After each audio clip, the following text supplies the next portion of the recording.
Ángulos y triángulos. Un triángulo es una figura geométrica que tiene 3 vértices, 3 lados y 3 ángulos internos. Entonces los vértices son estas puntas, tiene 3.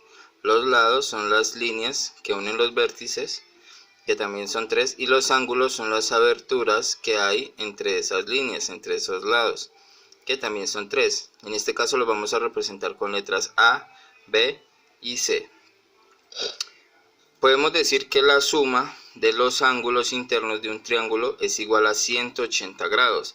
Quiere decir que A más B más C nos tiene que dar 180 grados.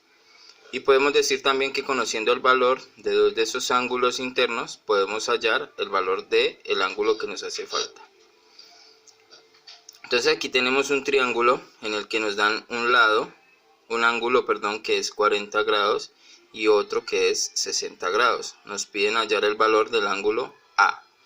Para poder hallar ese valor, entonces el ángulo A va a ser igual a 180 grados, que es el total de la suma de los ángulos de un triángulo, y a esos 180 le vamos a restar los dos valores que ya conocemos. Entonces 180 menos 40 menos 60 nos va a dar un ángulo de 80 grados. Quiere decir que este ángulo interno que tenemos aquí vale 80 grados.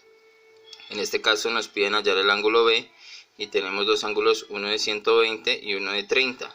Entonces el ángulo B va a ser 180, que es el total de la suma de los ángulos, menos los dos ángulos que tenemos, que son 120 y 30, para un total de 30 grados, que es el ángulo que no conocemos.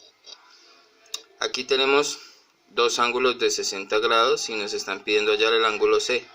Entonces el ángulo C va a ser igual a 180 grados menos los dos ángulos de 60 que tenemos, y nos va a dar un ángulo de 60 grados. Y en este ejemplo tenemos dos ángulos, uno de 35, uno de 25, y vamos a hallar el ángulo A, que es 180 menos 25 menos 35, y nos da un ángulo de 120 grados.